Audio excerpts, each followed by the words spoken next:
censorship. I do welcome comments. I welcome people having conversation. During the stream, it's subscribers only, but all other videos are open all the time. Just to get that out there, because I wonder if anyone actually sees the channel. Since it's Saturday and it's a rainy day here, I'm hoping for the sun to come out because I had a few things I had to go out and do real quick. Since it's Saturday, I figured we'd go over what is up with the Pope and the Vatican and their opinions on AI.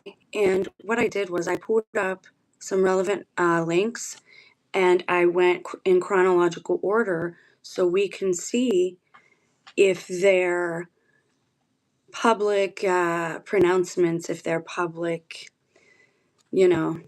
exhortations stay the same, or if they've evolved, if their opinions on AI have soured, or if maybe they're pushing it more these days and they're more open to it. So, and because Pope Leo on the 25th, in 2 days, he's going to release an encyclical which will give a broader scope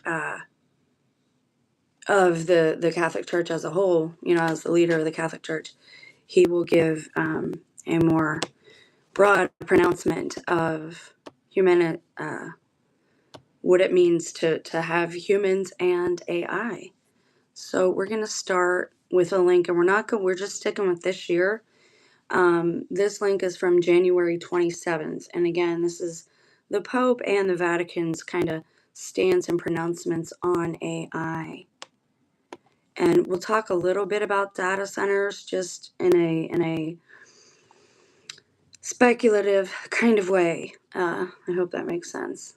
And if I have time or if I feel like it's relevant and it belongs in the conversation, I'll mention a few other things that I've noticed in my own life. Now, I told you the last time I went to church, which at this point has been 7 or 8 months, I feel really bad about it, or maybe a year, because of how I was and again, I'm not trying to be obstinate, I'm not trying to be difficult, but it's a Latin service and I couldn't follow it. They weren't following the missal of the church. Usually it's the USSB that's Latin, and this is an FSSC church that is Latin. And my confessional seal was broken. And then the last time I went, I talked about how, I'd been going for a while. There was really no fellowship offered to me. What can I do to get better at my Latin? Do they have classes, this, that, and the other? And I was referred to the internet and AI. So let's talk about that. Let's look and see how the opinion and the pronouncements of the Vatican and or the Pope have evolved since January until now. We're just going to look at this year to keep it accessible. So the first thing we're going to take a look at is the source is the United States Conference of the Catholic Bishops. And this is from January 27th. Okay, so this is what they were saying in January. And you will notice that the opinion does seem to evolve a little bit. And I found that interesting. It says, let communication be conducted by real human beings, not AI, the Pope says. The real question is not what machines can or will be able to do, but what we can and will be able to achieve by growing in humanity and knowledge through the wise use of the powerful tools at our service, end quote. That was what Pope Leo had to say in a new message. And again, this is from the end of January. He warned against letting tech override human creativity, imagination, and intellect, wise words. To allow it to do so would mean burying the talents we have been given to grow as individuals in relation to God and others. It would mean hiding our faces and silencing our voices, end quote again. And not everybody follows the Pope. Not everybody is a Catholic. However, Rome kind of leads the way for, Rome, all roads lead to Rome. And you're seeing this revival of the Romanesque pathology and ways of life, and even the court system. So what the Pope says is relevant and does have an effect on the culture. So Vatican City, humanity must not allow technology, especially AI, to obscure, exploit, or suppress human voices, needs, knowledge, talents, creativity, and critical thinking abilities, Pope Leo the 14th said.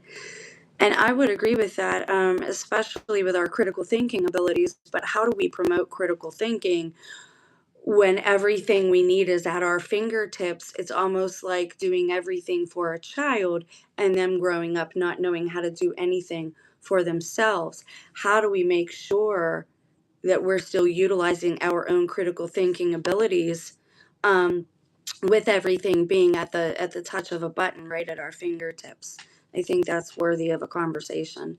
Algorithms designed to maximize engagement on social media can lock people into quote unquote bubbles of easy consensus and rage, weakening people's ability to listen and think critically. It is very you'll see social media posts, it is very reactive driven, very emotionally driven, and that's unfortunate. And again, we've all been a part of it. We're all part of it in some way, shape, or form. So this is not condemning anyone or any group. It says it increases polarization, the Pope wrote in his message for the World Day of Communications. And so this is in regards to communications, what he had to say at the end of January. Quote, added to this is a naively uncritical reliance on AI as an omniscient friend, a dispenser of all information, an archive of all memory, an oracle of all advice, end quote, which can also further erode the ability to understand what things really mean and to think analytically and creatively, he wrote. That's very true. The Pope's message was released on January 24th, the feast of St. Francis de Sales, patron saint of journalists. Interesting. The Vatican and most dioceses will celebrate the World Day of Communications May 17th, the Sunday before Pentecost. So that just occurred. The theme for the Church's 60th celebration of World Day of Communications is, quote, preserving human voices and faces, end quote. Now, again, we are looking at links from January until our current day to see if they're sending us mixed messages, right? If their opinion and their pronouncements have evolved at all.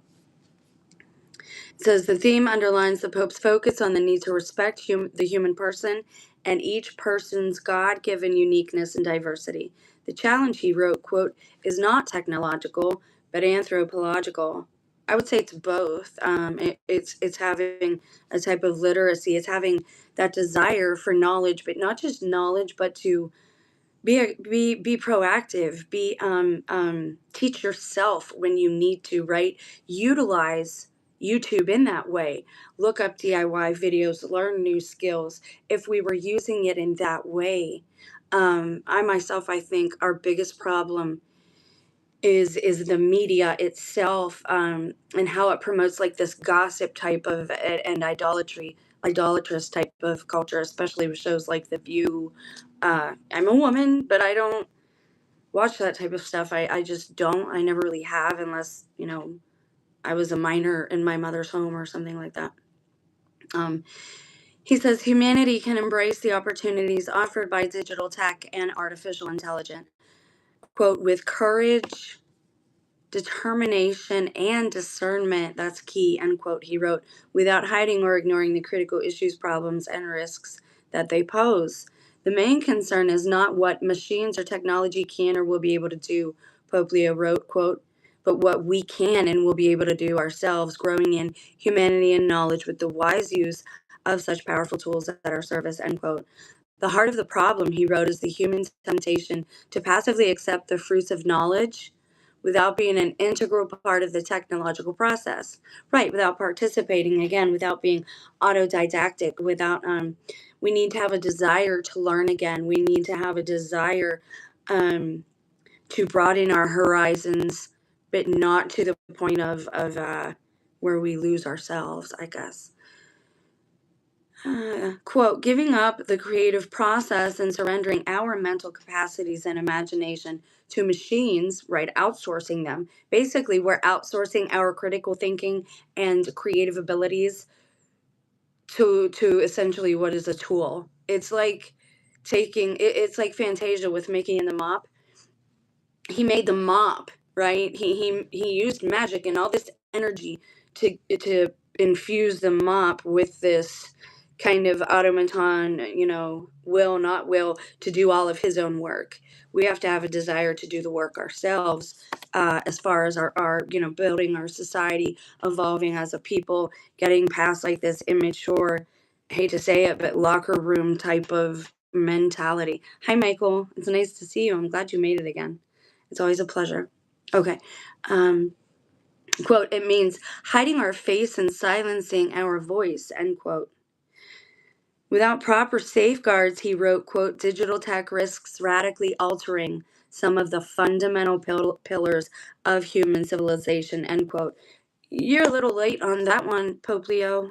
Maybe, it was before your time, but yeah, that's already happened. Since current tech is able to simulate, quote, human voices and faces, wisdom and knowledge, awareness and responsibility, empathy and friendship, there has long been ample evidence that algorithms designed to maximize engagement on social media, which is profitable for platforms, reward knee-jerk emotions, right, and penalize more time-consuming human expressions, such as the effort to understand and reflect, end quote. It promotes, like, again, this short mentality, this 30-second awareness or attention span mentality. I mean, let's be real, goldfish have 30-second memories, and then they go back to being, what was it with Dory? She kept forgetting to just keep swimming, just keep swimming. I mean, that's great. Ignorance is bliss, I suppose, right? But we're not giving each other the time. I mean, I remember at one point I was like pretty much fighting for my family and my marriage when all this started in my family. And I texted my spouse this long, like heartfelt type of thing. And the response I got was, I'm not reading all of that. That's it in a nutshell. We might have these machines in between us, but there's a heart at the other end. Not always, though, right? And again, this is where we run into the problem. Okay, quote, by closing groups of people into bubbles of easy consensus, and what he means by that easy consensus is this affirmation. Have you noticed in these TikTok videos, the people's AI, it's like always in agreement with them. And the person will nod their head and go along. You can tell they've been cultivating their AI to their own, personality or belief system. And that's all it really does is affirms beliefs that people have, even if they're erroneous. And that's where the danger lies. Hey, it's nice to see you. Welcome. Okay. These algorithms weaken the ability to listen and think critically and increase social polarization, end quote. He wrote, adding his warning about any naive and uncritical reliance on AI for information, remembering the past, quote, friendship, end quote, and advice. Quote, although AI can provide support and assistance in managing communication tasks, shirking the effort to think for ourselves and settling for an artificial statistical compilation risks eroding our cognitive, emotional, and communication skills in the long run, end quote. Have you seen how many people can't read? How they're just passing why are the teachers act like it's some failure of the parents, but I would say it's both. Like, how are these kids skating by without, but I mean, a lot of it is what? Voice to text and audio apps, you can, all this energy that we put into like cheating, like our own lives or cheating ourselves out of work. If we just did things the right way, we would save ourselves so much time and heartache. We cause a lot of our own suffering here on earth, and people, especially in this time, don't want to hear that. They want to blame some outside source, some villain, or even God or aliens, whatever. And I'm not saying that other lower level entities or beings or frequencies are not problematic, especially regarding high tech. And this is the aspect very few people talk about, is the supernatural aspect. and there's no other way to say it, preternatural aspect. Satan, Lucifer, is the prince of the air, and these things want to ruin relationships. They want to ruin families, and what better way to do that than through our devices? I remember at one point, again, when I was fighting for my family, I went to the Google, because you can look up the text that you send to each other through your Google Mail settings and whatnot. And I showed him and I screenshot it, and I was like, see, this is my original text. That is not what I sent you. And again, all these things that are happening in the world kind of happened in my family and in this area first. I totally believe the Antichrist is in Ohio or wherever it is I am. And that's why, in certain ways, certain things are protected. But that's also why a lot of AI and a lot of things, 5G started here. They were testing it in 2017. I mean, I've went over this in my testimony. So no one has cared to ask us our thoughts, whether we consent or not. And having this tool constantly affirming things in our own mind, even if, and sometimes especially if we are wrong or incorrect, is dangerous. It's dangerous. We spoke about that when we talked about that X-Files episode on the reboot. Okay, let's get through this. Quote, masterpieces of human genius in the fields of music, art, and literature become mere training grounds for machines, end quote. That's true. Quote, much of the human creative industry is thus at risk of being dismantled and replaced with the label, quote, powered by AI, end quote, transforming people into mere passive consumers of unthought thoughts, anonymous products, without authorship, without love, end quote, he wrote. Pope Leo also highlighted the increased presence of bots and virtual influencers on people's social media feeds. Beware of that. What do I say? I say we should ignore them. What does the Catholic Church say when there's a demon? Don't talk to it. Don't address it. I say we ignore the bots. Don't interact with them. Don't talk to them. Report them for being spam agents. Ignore it. Just ignore it altogether. Unless, again, you're someone that wants to go down this path. But only one of the two paths at this point in time have a good end, or at least a new beginning. One of these paths has a bad end, and one of the paths has a new good beginning. And the Hopi talk about it, and it's also spoken of in Revelation. It's also spoken of in the Quran for the end days. All of the holy books, like, they don't want you to know that. They want to keep us divided. But if you do your research, all of the holy books kind of agree, at least on events that are going to occur. All right, so let's, again, be very careful of bots swaying your opinion. Sometimes I go in a comment section and you could tell it's nothing but bots, kind of just because of the way they speak to each other. And they're very condescending. It's very strange. Okay, so we're going to move on chronologically in chronological order. Now we're in March of this year. Let's see what Vatican News has to say. Now it says Pope Leo XIV's balanced view of artificial intelligence. And this is from the actual message for the World Day of Communication. So now we move forward to that actual day occurring by Javier. Sarah says, I'll add these links too as well for anyone who's interested in current events. Pope Leo XIV's message for the 60th World Day of Social Communications, entitled, quote, preserving human voices and faces, end quote. I think that's important. I think in this, and I can speak from experience here too, in this world of like branding, especially for influencers, everybody's branding. They're on Facebook. They say they're doing God's work, or even the beauty field where I was before all this. It gives a false image of a person and their life and who they are and what they are. That's the first. It is illusory in nature. Screens are very illusion based. And with all of these apps and the ability to clone people's faces and put them in deep fakes, it is very, and people, stars are branding their voices and faces now so that no one else can use them. We need to be that same way. Stop sending your children in for the school pictures. Stop posting your pictures on social media. Stop your accounts that have pictures. Remove all your pictures, because even though you weren't asked, you're putting them up there and offering them up And I heard from a photographer that gives them then fair use, which I don't agree with. I don't agree with the concept of passive consent, but I should warn you to be fair nonetheless. Okay. Let's get through this.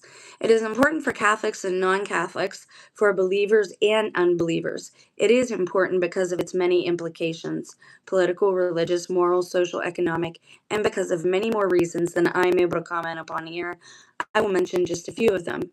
I'm not an expert in AI, but I am surprised when I hear the same or similar apocalyptic forecasts that have been repeated throughout the course of history every time there was a big technological revolution. And there is no doubt that AI is that. In Plato's Phaedrus, King Thamus complained of the advent of writing, an extremely dangerous invention that would, quote, implant forgetfulness in their souls, end quote, and cause them to, quote, cease to exercise memory, end quote, because mankind would rely on what is written. We're going to have to look into that bookmark. I want to know more about that person and that writing, because we've talked a lot about that in the book of Enoch. It says that we were taught to read and write by the fallen angels. So what does that mean for media as a whole? What does that mean for, about the Bible? What does this teach us? But again, they worked side by side with us for a time. So perhaps the Watchers taught us, and the Watchers are not the same as the fallen. That bears looking into further, I would think. Okay, moving on. Moreover, Plato's character said that writing would make the relationship between teacher and student irrelevant, a relationship that is essentially for all learning. Writing, he continued, will not give people wisdom, but, quote, the conceit of wisdom, end quote, which will lead to the end of authentic culture. I mean, I would agree to a certain point. You do have intellectuals. I try to be aware of this because I'm very brain-based and analytical in certain ways. It's a good thing I am very creative because that kind of balances me out. But when you have like a word-based brain, you can get to the point where you start looking into books for all of the answers. And we know that all the answers cannot be found in books. Sometimes you have to go out and experience and, again, learn as you go, try on error. You can't learn that from written words. So I think they do have a point here. Centuries after Plato, the same or similar complaints resurfaced when Gutenberg invented the printing press. Many predicted that with the new discovery, culture would expand beyond the limits known until then, leaving the exclusivity of the libraries where it had been stored until then to reach very numerous public. That happened. In this way, knowledge would lose value. And that's true because the more rare something is, the more value it holds. And sadly, when there were certain people who knew how to read in our history and others who did not, we thought that we as a people, humans, thought that we were better than those who could not read, or vice versa. So again, you always have that kind of oppression type of thing happening. Knowledge would lose its value and become vulgar in order to reach the wider public. And again, that's kind of true. That's why you see certain edits of the Bible and other classical books to more modern ways of speaking. A lot of people do not understand Old English today, which is considered to be a more eloquent and proper way of speaking than what we speak and know as modern English today. So again, they do have points there. Thus, the more demanding culture, the new authentic culture, would be degraded in the end and disappear. Not too long ago, we heard similar things about TV, the internet, and social media. But the truth is that writing did not result in the end of real culture, but rather in the emergence of a different culture. Similarly, the printing press did not put an end to high culture. The proof is that neither Shakespeare nor Cervantes is inferior to Homer and Virgil. I'm not saying that AI does not include risks, nor that we should not pay great attention to its development. I am saying that just like writing, the printing press, or the internet, it is necessary to use it for good and not evil. That the way we use it depends only on us, on the control that we and our public authority exercise over them. Writing and the printing press, just like AI, can be used both for good and for evil. To publish Don Quixote, but also to publish Mein Kampf, and one which is considered good and the other not good. Technology is not the problem. The problem is the use we make of technology. I'm also not saying that technology is neutral. I'm saying that we human beings design the technology, and therefore we are responsible for the good or evil that is done with it, whether it is writing, the printing press, or AI. If I'm not mistaken, this is Leo the 14th's perspective on AI. The Pope is not apocalyptic. He does not think, like many, that this new tech is and will be the cause of all our evils, or of the majority of them, and that it will end up destroying our civilization, or at least our culture. But he is also not, quote unquote, integrated, and does not think, like many others, that this new tech has in itself the capacity to improve our lives.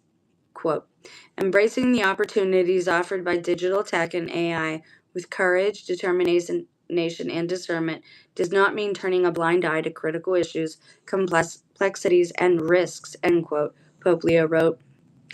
The Pope is well aware of this and warns against, quote, a naive and unquestioning reliance on AI as an omniscient friend, a source of all knowledge, and an archive of every memory, an oracle of all advice. In short, for Leo the 14th, AI is not diabolical an instrument. It is nothing more and nothing less than what we do with it. This is why the Pope says that, quote, the task laid before us is not to stop digital innovation, but rather to guide it and to be aware of its ambivalent nature, end quote. Okay, that's all well and good, and I would agree most of the time that tools are neither good nor evil. My problem is when it is prioritized over human well-being. Now, supposedly he has this big focus, and the church has a big focus, as it should, on humanitarianism, which is good. Outreach, caring for the people of a nation or a village or what have you. But what about all the damage that the pollution from the centers themselves are allegedly causing to the water supply of people? Should not the people and the animals take higher precedence over whether or not we're talking about how to use it? The question should be, should we be using it? That's my opinion. And I would ask you guys, that's my question to you. Should we even be using it if it is even mentioned or a possibility that it will further degrade our water, our ecosystems, degrade our food supply, our soil, our air, harm our children, harm ourselves? Is the cost worth it? Is the value worth that? And my obviously, I hope if you're not new here, my assessment would be no, it is not worth it. And so the question, again, shouldn't be how are we using it? Let's use it for good. At this point, if what they're saying is true about the water that it needs to operate, and how they're claiming eminent domain for the alleged data centers, and I'm gonna bring up something about the deceptive nature of these data centers in one moment, but we're going based off of the information they're giving us. We're assuming that this is credible information. We will get to speculation in just a moment. But if everything they tell us is true, and if the focus of the church and of our modern day society is humanitarianism and caring for our ecosystems, again, should the question not be, or using it in the right way, but should we be doing this at all? I think the risk is too high myself. And you can call me a hippie or a tree hugger or what have you. I don't really care. The point is, we all need fresh drinking water. Like that's bar none. Water is life. And if we're ruining our water and our oxygen, there's nothing left. Especially since we're in a closed system, but nobody talks about that aspect. Now, I'm going to read to you again. We're moving forward here in time. We started in January. This link is from, let's see if his balanced opinion has changed at all. We'll go through this one rather quickly, but it's from, heaven's sakes, can you just show me the day? I think March, if I remember correctly.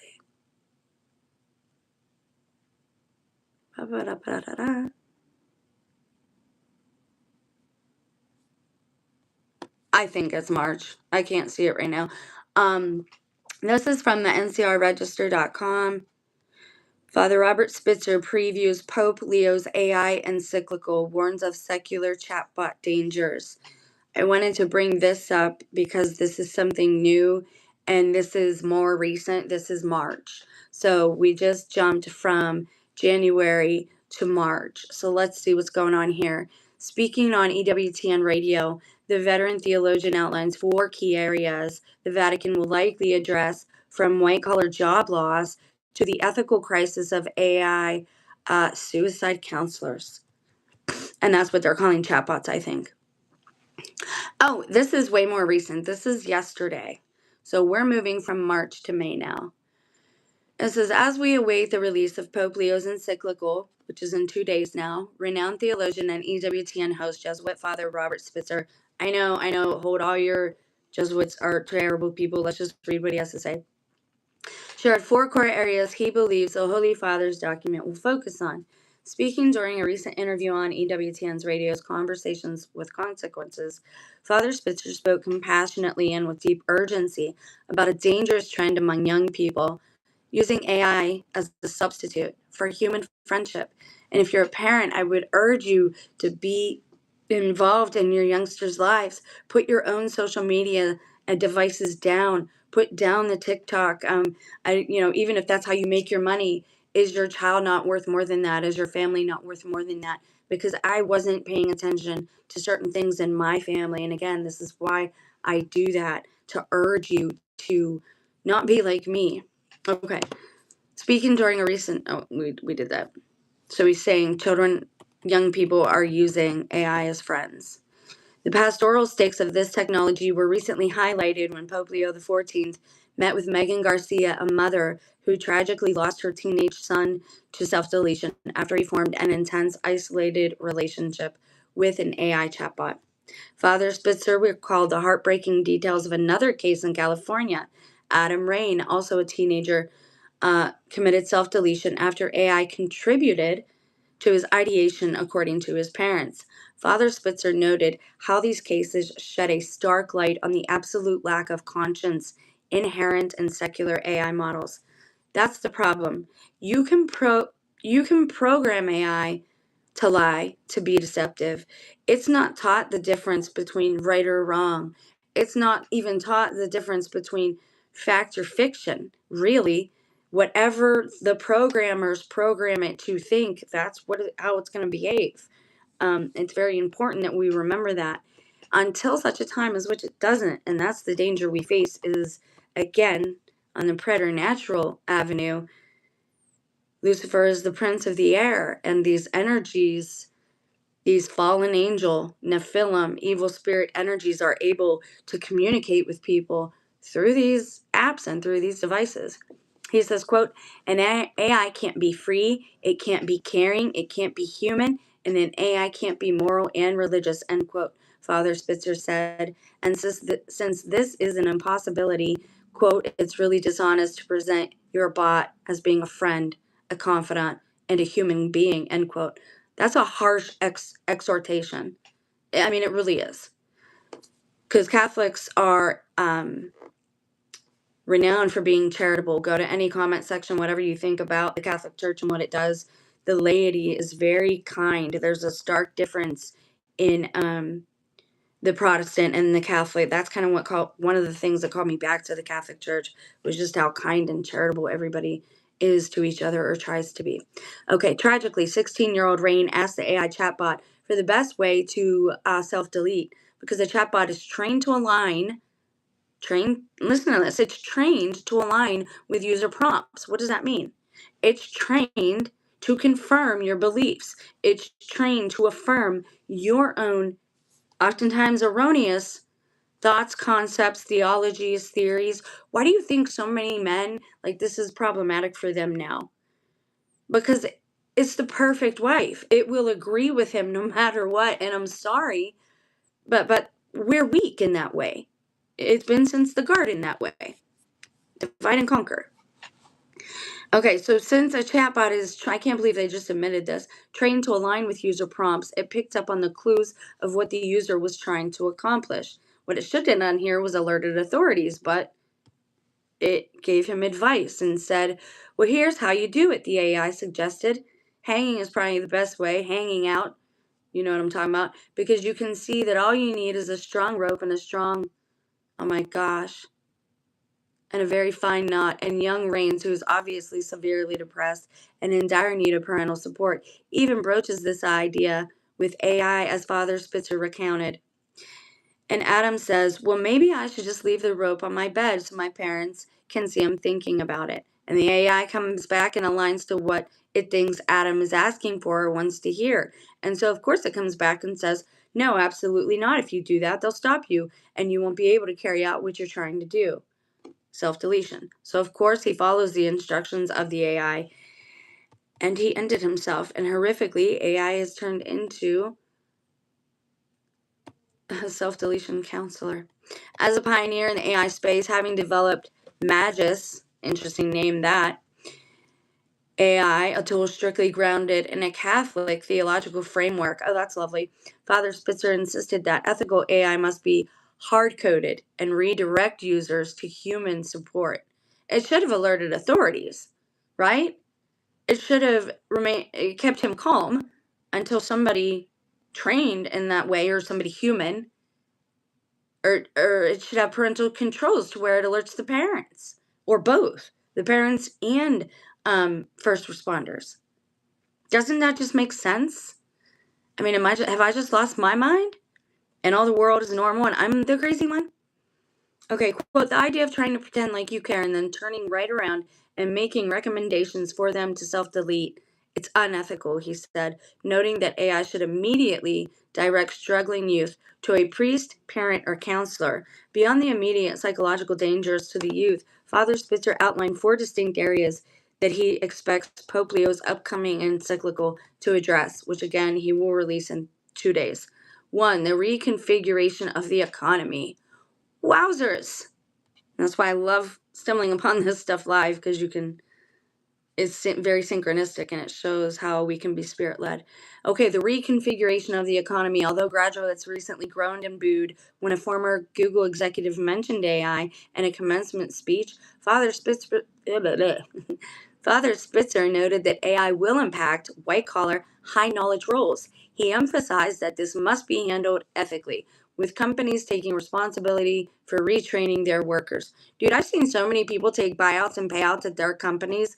A young camper girl that I watch, she took one probably about 9 years ago now, and that's how she had started her channel and was free to travel, she said. Certain people were warned about this in the sector. They were given notice, and the rest of us weren't. Okay.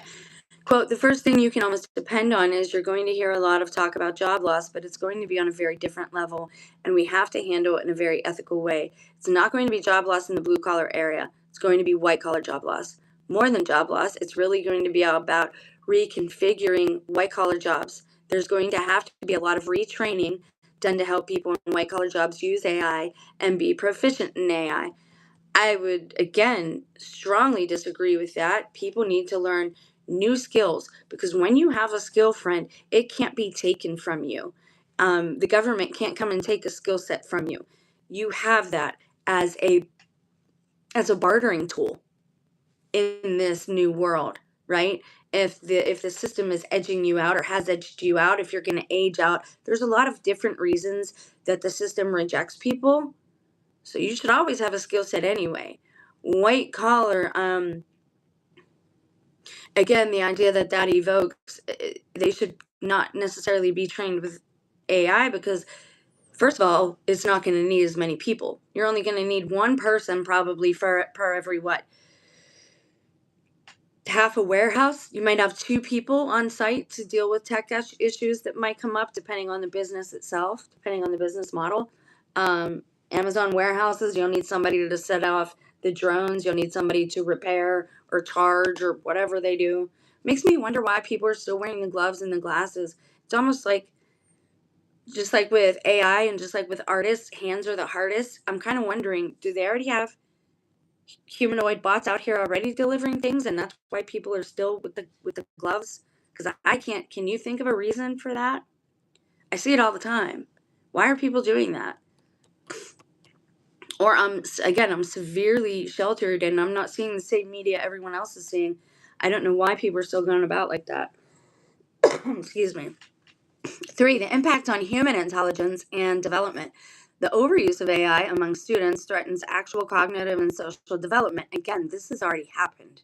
Like, we need to be talking about damage control at this point and how to put the brakes on and how to take a minute and breathe and how to reconfigure the education system, which I think should be almost top priority after the human need, but the education system. It should be geared towards what people are actually proficient at. They give everybody a proficiency test before you start school at like 4 or 5. If one child is geared more towards plants, ask them to draw something on a piece of paper with their little test. If that child draws a picture of a flower, teach that one, gear them towards agriculture, horticulture. We need to be geared towards things that we're already good at, is what I mean. The Lord, the one who creates us, gives us talents. We need to capitalize on that. If we're going to brand ourselves, it needs to be through our skill sets. And again, I know because I've had everything taken from me. I've seen it's already too late for some of these things. They're talking now when it's already happened in the system, like everything's already, I don't know.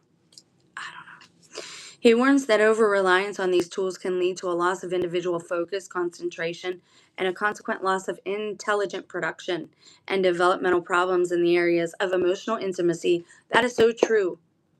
Everyone seems to be emotionally on the level of kindergartners. I'm not even kidding. We have poop emojis. We have poop pillows. I went to the mall for the first time in years and saw almost a whole row of games based on nothing but poo. Like, do I need, and again, am I crazy? Am I just insane? What is this obsession with Lord of the Flies happening?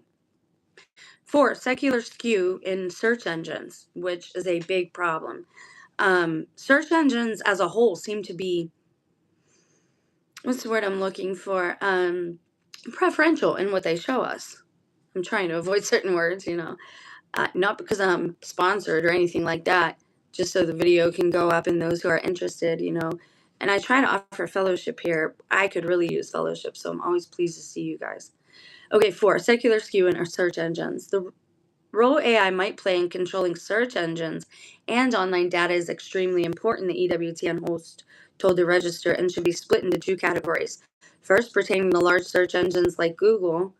As you may know, the AI answer frequently appears first. Unfortunately, these answers are frequently wrong. This is why we read it and then we go forward with digging in. Again, this is why we do what we do on this channel. This is why the videos are longer. AI frequently answers wrong. Undoubtedly, these answers are frequently wrong, filled with hallucinations, errors of omission and commission, secular skews, which is true. Anything that goes, people who question the main narrative. Again, I was looking up, because again, I think America is Babylon. I was looking up, I said, list all the verses, biblical and otherwise, that use the phrase Valley of Dead or Death Valley. And AI had to make sure to have a disclaimer at the beginning. It said, this is not the biblical Death Valley that is spoken of in the Bible that is in the United States. Like, it had to put that. And I just think the gaslighting from machines is a problem, and it's kind of amazing that it's happening. Okay. He says this can be very detrimental to the shaping of young people's perspectives and their minds, which is true. Okay, so that's 4 he gives there. That's what he thinks that his encyclical will focus on in 2 days when that is released. So let's go to the next. This is from yesterday, May 22nd. And this is interesting because this title here leads me to believe that there is a change happening. I also find it interesting that the Vatican itself seems to be almost in disagreement with certain things I'm seeing the Pope being quoted as saying. And I've warned about this for a long time, about, judging people, because I don't think all the time we're actually given the truth about what somebody even says. Be mindful of that. Again, media literacy. Okay, so Vatican News. Sorry, this is from yesterday, and it says, Pope, the church must restore trust in technology and guide people to Christ. Okay, that's a weird title. So let's go on and see what they say. Meeting with participants in a Vatican conference on AI, Pope Leo the 14th encourages efforts to educate people about AI while leading them to Christ and, quote, restore trust in technology, end quote. See, my problem with this also is the Vatican just going along with the culture. All roads do lead to Rome, but it should not be a culture that it's leading. It should be making the culture, more morally sound, more ethically sound, more humane. It should evoke a heart in people, even if people aren't Catholic, since it's such a big world leader. It has a big responsibility, right? Like, I think they're focusing on the wrong things. It's like, hey, let's go ahead and be swept away with AI and let's rebrand things and let's use it to, promote this, that, and the other. And what I find really interesting is Pope Leo does warn about AI, but then they're using an AI system to launch his encyclical. When they release it in 2 days to the public, they're using an AI launcher, which again, I found very interesting. And we'll get into that next. That's the last link that we're going to look at. Okay. So Pope Leo met on Friday with participants in the International Conference on AI entitled Preserving Human Faces and Voices. But I think that's important in this world of branding and things like that. Using people's faces and voices and copying them for AI, almost like that game of Who's Who when we were kids. It's disrespectful. It's dangerous. It removes the dignity from a person. Yes, the focus is wrong. I agree. Thank you for commenting. Promoted by the Dicastery for Communication, our parent organization, the Dicastery for Culture and Education, the one-day event brought together experts in the field of AI, education, and theology to explore the Pope's message for this year's World Communications Day. Pause. If that's true, did Elon Musk deign to attend an event like this? Was Peter Thiel there? A representative from BlackRock or Blackstone, were they there? I'm curious about that. Would they lower themselves to be part of this? Since it is, again, since Rome, since the Pope, it's a big leader in certain things, in certain ways. Okay, I'm going to say something, and I don't mean any disrespect, but it's an analogy to the Vatican was one of the first influencers because, again, they have influenced the culture.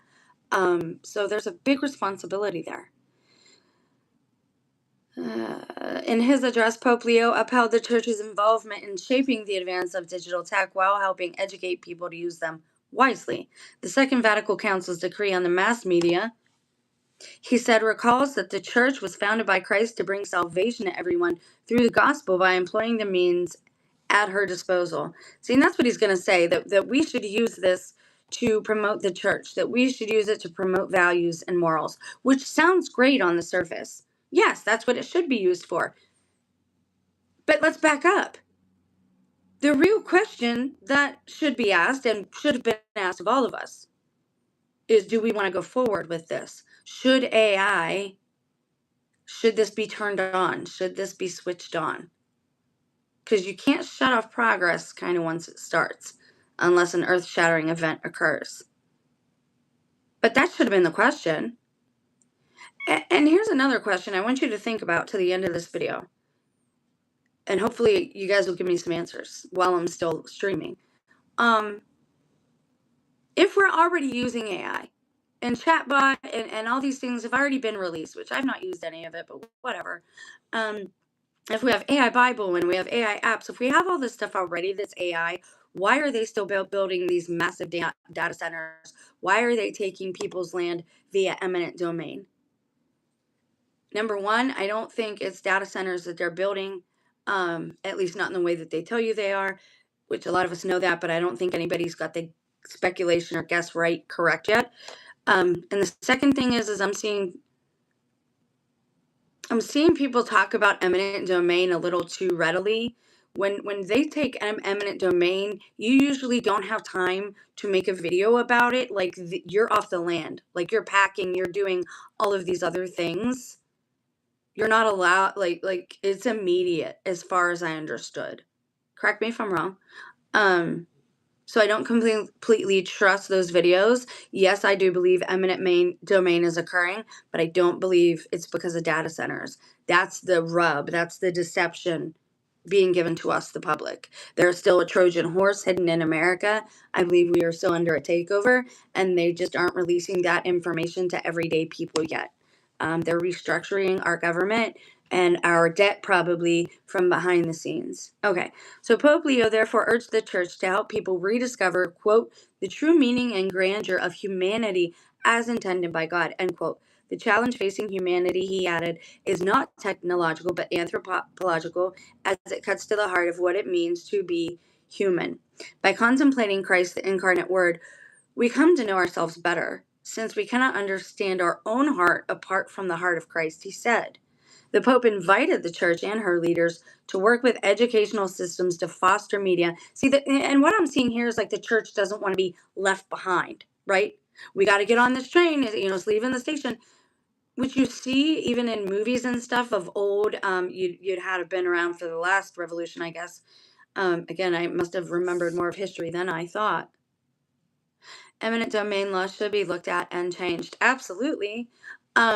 But can they be changed? I honestly thought eminent domain could only be declared if martial law were instated. Like, I really believed that. So it's very again, am I in the wrong? I mean, I already feel like Alice in Wonderland. Like, I walked through the looking glass. Everything and everyone I thought I knew is the opposite of how they were. And it's just, and it all started when all of this stuff started being used and being installed, the 5G and stuff for whatever reason. But again, a lot of people sold out too. A lot of people are making money off of their one sacrifice for their family. A lot of people are on the payroll. A lot of our citizens are. Again, the Goyim, there's probably less of us than there is of them, but that has never meant anything in history, and I've always rooted for the underdog anyway. So he says, the desire for everyone to be saved and to come to the knowledge of the truth must therefore inform not only our decisions and actions, but also the use and direction given to media, digital tech, and AI in order to ensure that these tools be placed at the authentic service of humanity, end quote. I mean, that sounds great again, but how many things have we created that have been used for nefarious means? We all have seen the movie I, Robot. We all have seen how this ends. So my question more or less is any of this real? Follow me for a second. I believe we've been monitored for a very long time. I believe Watergate was them telling us the truth. And that is actually called, I was reminded of it yesterday, it's called Revelation of the Method, where they show you what they're doing to you. And if you don't protest, then they keep doing it. If you don't consent, they consider your passive consent if you don't say you don't consent, blah, blah, blah, right? Watergate showed us that they were already, if they could tap our president and watch him and monitor him, they could monitor anybody. I have reason to believe in my own life that I've been monitored.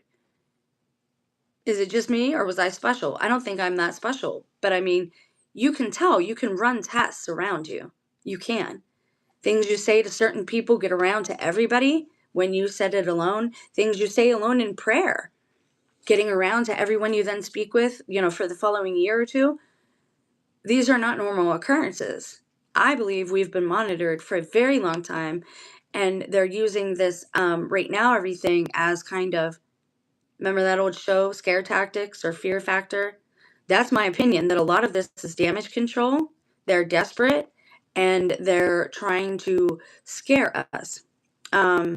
Because again, we've been monitored since forever. Like, people need to get on board with that and understand that. It sucks to be deceived, but we've been lied to about a whole lot. And so, again, if you don't believe me, test your own life. There's things you can do. Start praying, start talking to yourself. See if people start saying those things back to you. See if you start getting emails related to that. Start thinking about very specific things like vanilla ice cream for a few hours. See if your phone then starts showing you those ads. You have to ask for the helmet of salvation every day to what? To guard your mind, to keep your thoughts your own. There's a reason we're told to pray. I pray that you're praying. Okay, so let's move along. And he wants to use it. Basically, he's saying to use it to evangelize, which, again, the question should have been, should we use this at all? But young people are already using it, and I think that's his concern. Young people in particular are open to this truth and desirous of discovering life's meaning. We must therefore help them to encounter the living Christ and teach them to integrate the use of tech within a holistic Christian lifestyle. To me, that just sounds wrong, though. Tech within a holistic lifestyle. Is tech holistic? Can tech be holistic with the amount of energy and natural resources that allegedly it uses? Can it be holistic in nature? And again, I would ask you, and I've not used AI, so I can't speak from it. But the chat bot and all these things, how long have those been around, guys? We've been using them just fine without a bunch of data centers being put up in the United States. A lot of it has to do with rare earth minerals. They are raping the earth again, and they're doing it now in America. Obama said it in his 2008 UN speech that it was America's turn. Biden, his counterpart, said it in his last term. Every American must make a sacrifice. It wasn't a joke. Start listening to these things and let them click in your mind the way that they're supposed to. Watch the news media, turn the sound down. Listen to the media, don't watch. Then you'll start to build your own framework, and they cannot frame a story for you. That way, even if you're being told lies, you can disseminate, okay, they're telling me this. This is damage control. They're covering up for something. And you know it. You have a natural truth detector inside of you. That's why they say that does not ring true, because it'll ring inside of you. The truth does that. I'm getting the chills. I always get the chills talking about that. All right, now this is related, but this is from March, but I thought it was interesting. This is the last one we're going to go over. This is from NCR, National Catholic Reporter. Now check this out. This is the end of March, and I guess nothing new. If it was updated, they would have updated it digitally. So it says, why is AI company Anthropic helping launch Pope Leo's the 14th encyclical? Question mark. Okay, first of all, I find this fascinating because wasn't he just quoted, and we read the quote twice, that our focus, he said, needs to be on anthropological use.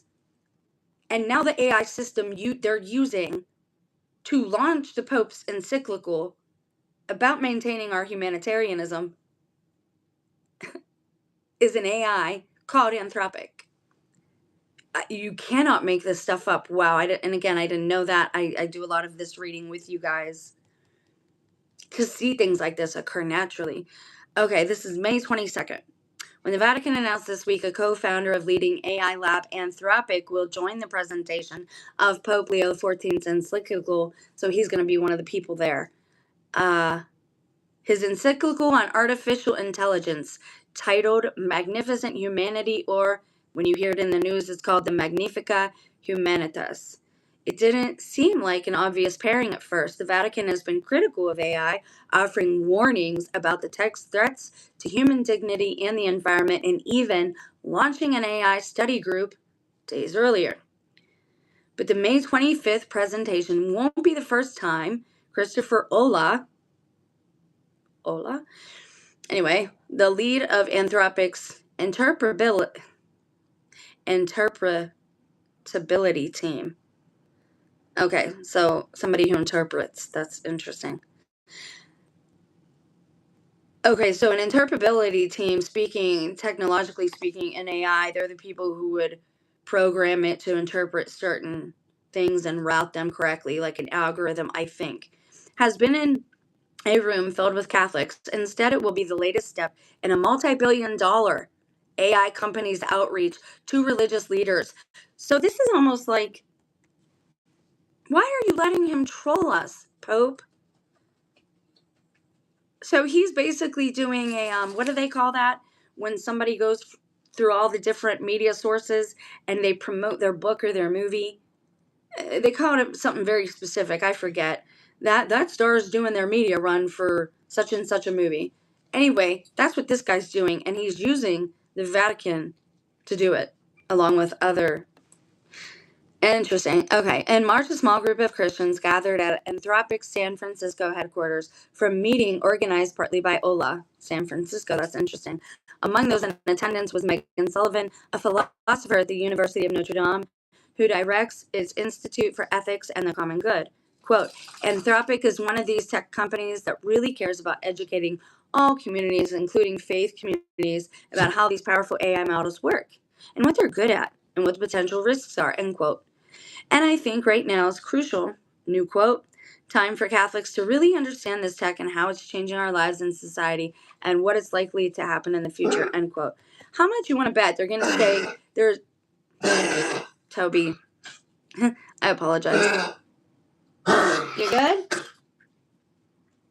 And he does that from time to time, as I've explained in an earlier video. But I am going to go, because this is the last link, but I have to just say, how much you want to bet?